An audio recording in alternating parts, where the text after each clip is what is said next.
Mark 6, the 30 to 44 is our scripture reading this morning. And it's about the feeding of the 5,000 by Jesus.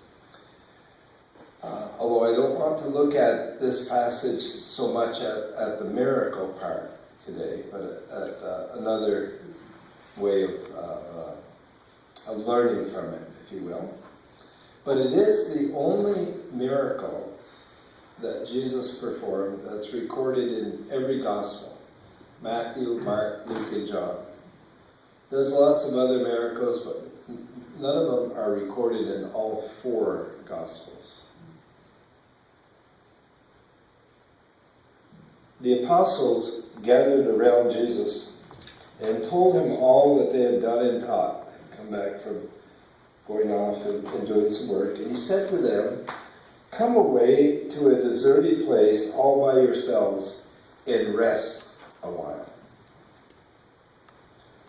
For many were coming and going, and they had no leisure even to eat. There had been crowds pressed upon them in that situation. And they went away in the boat to a deserted place by themselves. Now many saw them going and recognized them, and they hurried there on foot from all the towns and arrived ahead of them to where they were going, to this deserted place. As he went ashore, he saw a great crowd, and he had compassion on them, because they were like sheep without a shepherd, and he began to teach them many things. When it grew late, his disciples came to him and said, "This is a deserted place, and the hour is now very late. Send them," that is the crowds, "away so that they may go into the surrounding country and village and buy something for themselves to eat." But he answered them, "You give them something to eat." And they said to him, "Are we to go out and buy 200 denarii worth of bread and give it to them to eat?" And he said to them, "How many loaves have you? Go and see." And one of the gospel lessons here, this is where the little boy is found and has the fish and the bread. Doesn't say here. But when they had found out, they said, 5 loaves and 2 fish. Then he ordered them to get all the people to sit down in groups on the green grass. So they sat down in groups of hundreds and of 50s. Taking the 5 loaves and the 2 fish, he looked up to heaven and blessed and broke the loaves and gave them to his disciples to set before the people. And he divided the 2 fish among them all. And all ate and were filled. And they took up 12 baskets full of broken pieces and of the fish. And those who had eaten the loaves numbered 5,000 men, which would have meant probably about 5,000 women as well and other children. So it's really the feeding of 10,000 or more, perhaps. And this is the word of God for all the people. Thanks be to God.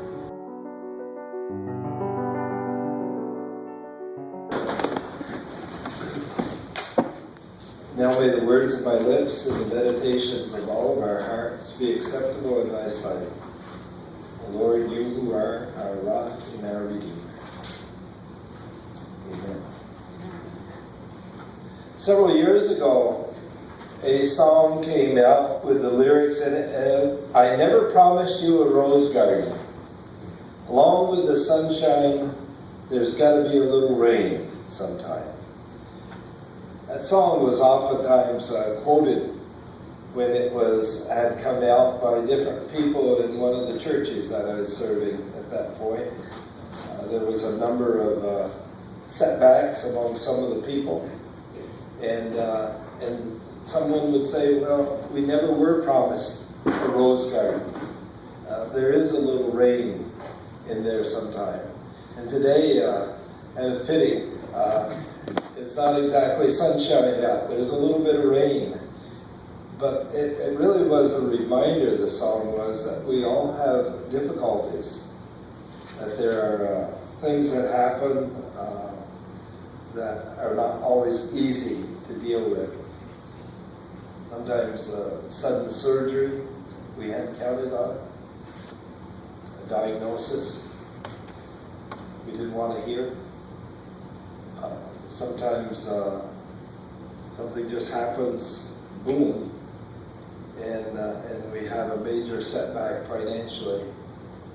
Yesterday I did a funeral for a woman whose family has been involved in horse pulling for many, many years. And when I was in college, I went out as part of my summer job was to check race horses and pulling horses to make sure no steroids were used, would be the right word today. And would take the samples, which were at that time saliva or urine samples, back into Lansing, Michigan, where they were checked. And I was kind of the messenger boy. But I was talking with one of the families afterwards, the wife and the family I've seen many times in one of the grocery stores I shop at. And I said, I was surprised to see you here. We didn't know one another personally, but she oftentimes taken my money as a cashier. And I said, so we got to talking, and they talked about the cost of some of the pulling horses that are now used. And the man was saying it used to be about $20,000 that you could get a good pair of pulling horses. And he said now it's $100,000 to get them. And he said it can be rather upsetting if you go out on a morning to your barn and you find that one of them has died during the night. And brought back memories of when my brother's favorite pony had died, and I went out and happened to be the one to find it first. Those things happen to us, or challenges come on, and when the challenge comes, we're really challenged. How do we cope with that successfully? For some persons, they cope with it, but they don't cope with it very successfully. Actually, a drug expert said that most persons who use drugs in excessiveness are really trying to cope with some problem that they've never dealt with. They're trying to run away from it. And I think alcoholism sometimes emerges out of that. If I can just get another drink, that problem will go away. I remember sometimes persons don't always have the best of luck and everything, and some guy who was somewhat of a rascal had a surgery and had been put under and had his surgery, and when he woke up from the surgery, he was in the hospital room, but all the shades were pulled right down. It was like the middle of the night. And he was surprised because they hadn't told him that they do that or anything. And he said, well, why are the shades pulled down? To the nurse. And she said, there's a really raging fire out your window. And we didn't want you to think when you woke up that the surgery had been a failure.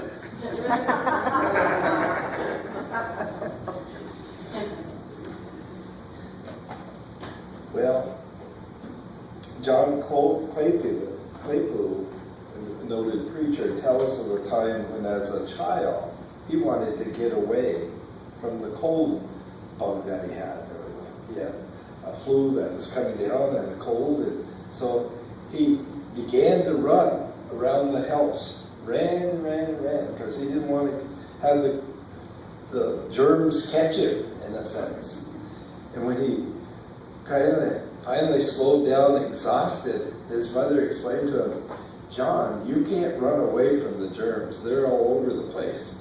And the only way you're going to deal with that is to take this medicine.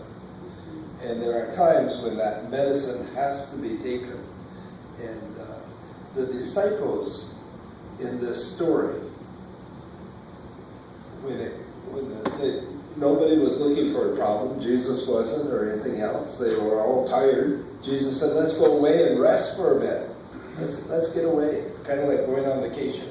Let's get away, and some of the problems follow you. You get there, and the people could see them, and somehow they made their way around the shoreline to where they knew the boat was going to go, and great crowds of them. And they were already there when they got off the boat. And Jesus taught throughout the day. And when the evening was coming, the disciples became concerned. Here's a massive crowd. There's no food. People get hungry. They're tired. They get ugly. That's me. And the disciples were worried somewhat about that. And they looked around. There was no McDonald's. There was no Burger King. No Kentucky Fried Chicken. No Wendy's. No fast food places. And they said, Jesus, you send them away. Send them away. Because we can't take care of these people.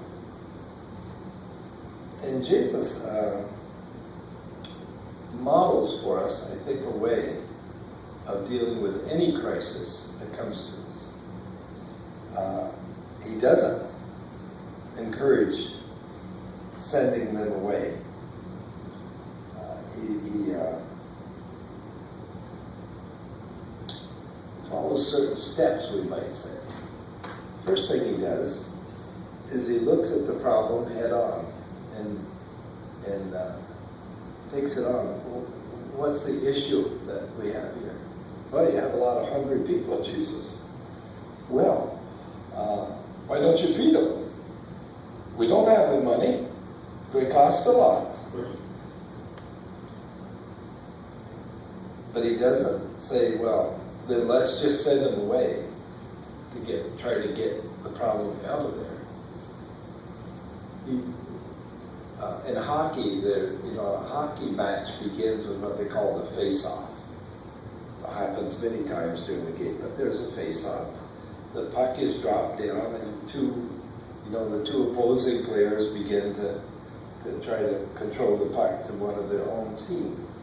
And in a sense, when this problem comes, Jesus faces it off and says, let it drop the puck, drop the problem, and let's look at it the way we need to.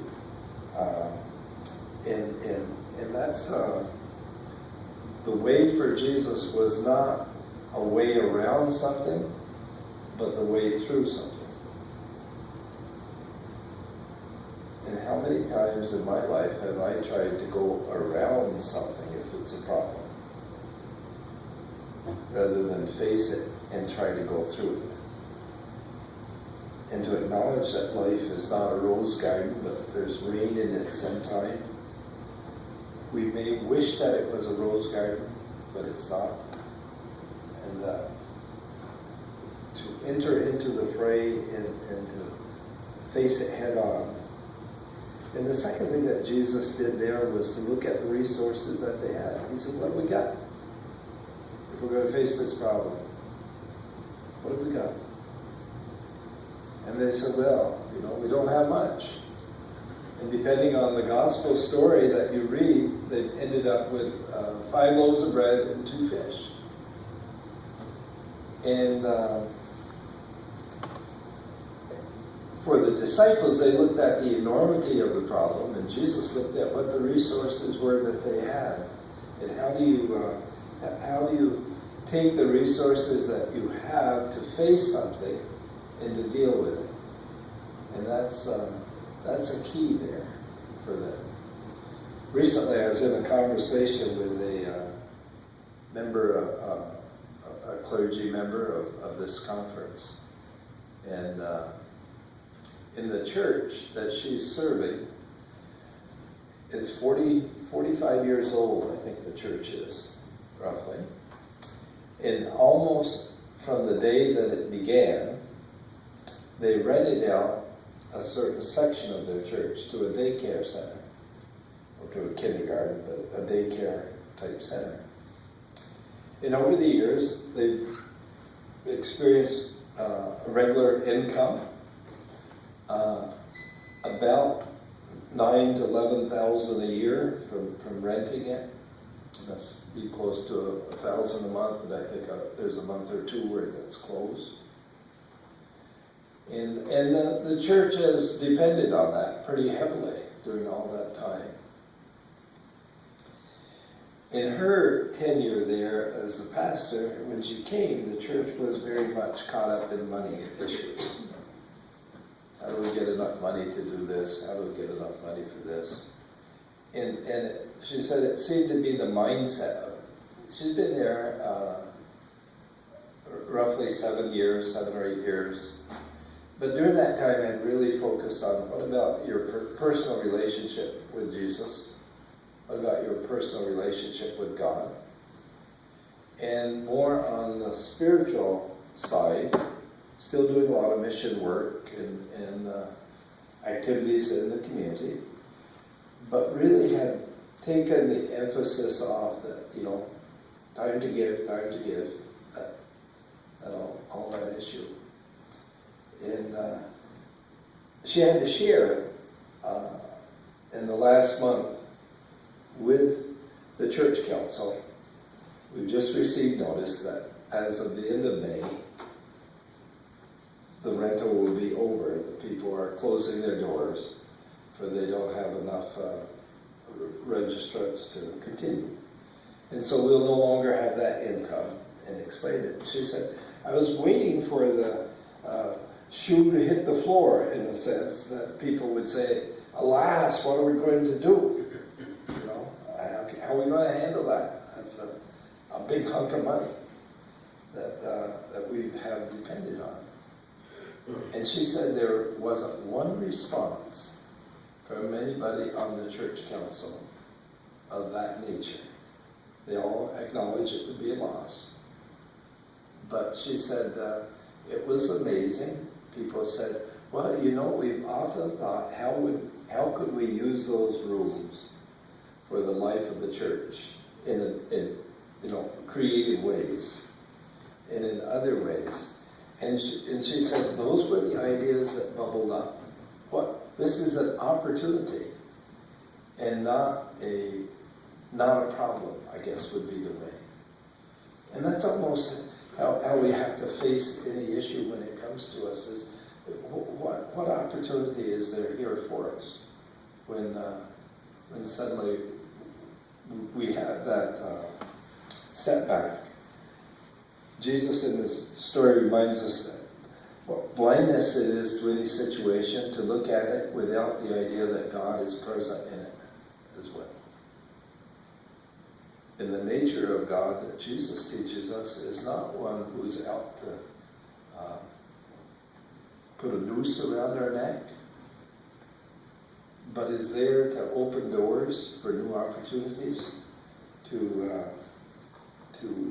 open our eyes that we might see what are the visions that God has for us. And Jesus looks at the 5 loaves and 2 fishes and said, wow, great. Let's start sharing it. And the third thing which Jesus does in that is, and I think perhaps the most revealing, or at least the thing that I might easily forget, is expressing gratitude for the situation. He lifts up the bread, says thank you. Thank you for the 2 fish. Sometimes maybe I have to lift up something. Well, thank you. I don't have much in my hands, but thank you. Thank you. And it's the gratefulness for what we have opens our eyes to what can be done.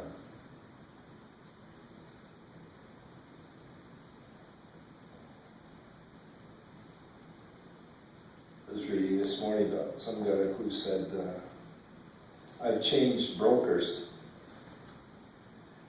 I used to have a stockbroker, now I have a pawnbroker.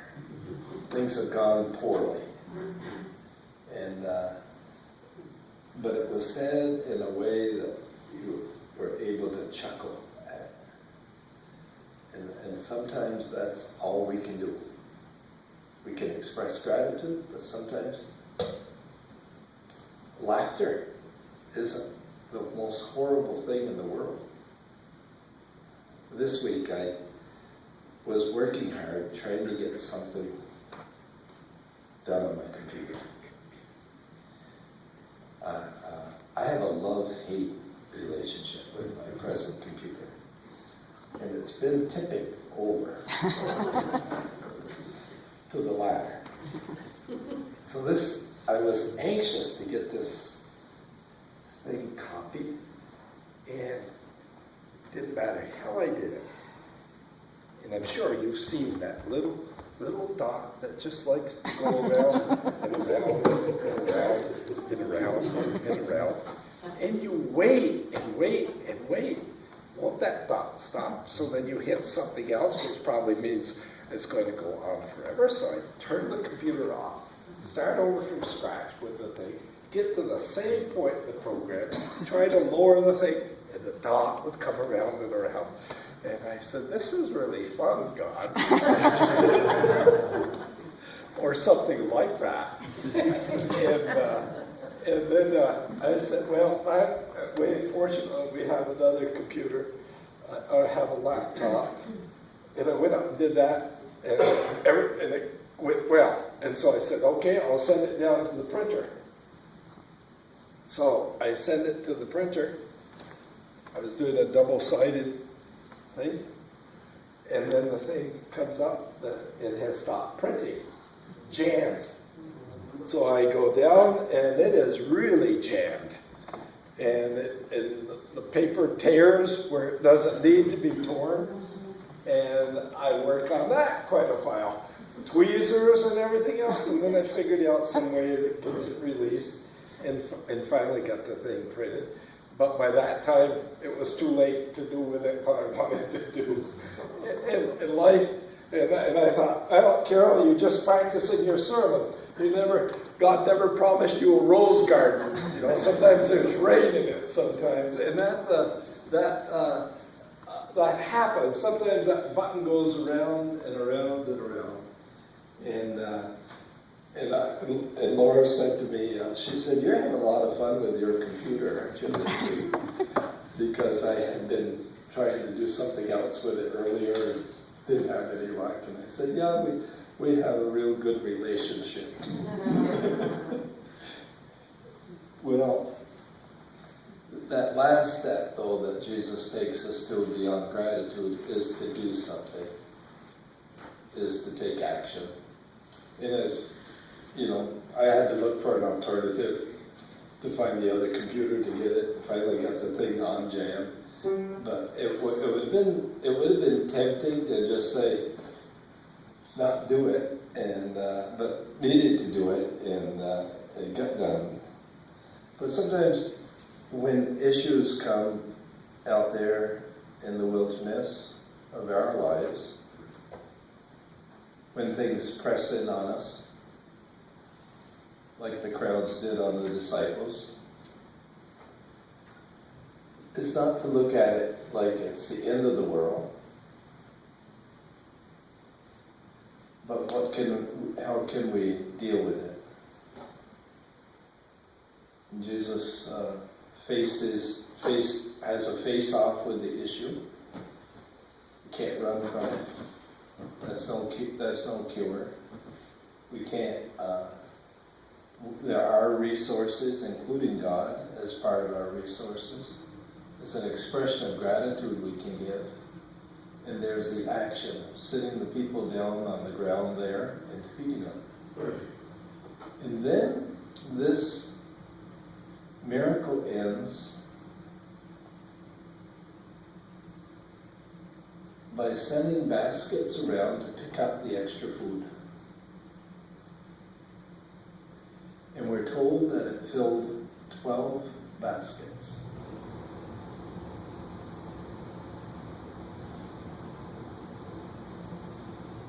You don't know where that food came from? Doesn't say manna from heaven.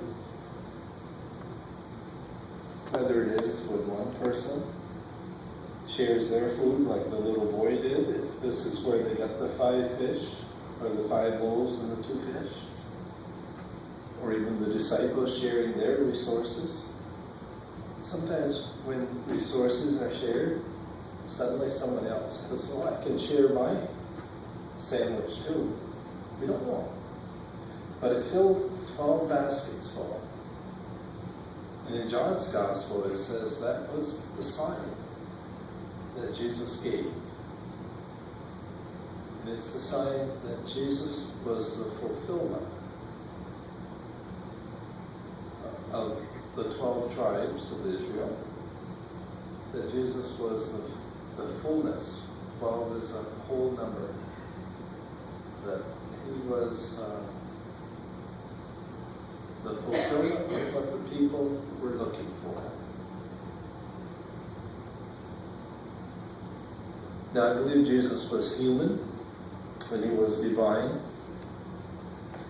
but his method of facing issues is a very human way of facing it. And I can copy that. I can't be divine like Jesus was, but I can learn to cope and face my challenges. And you can too. Maybe share our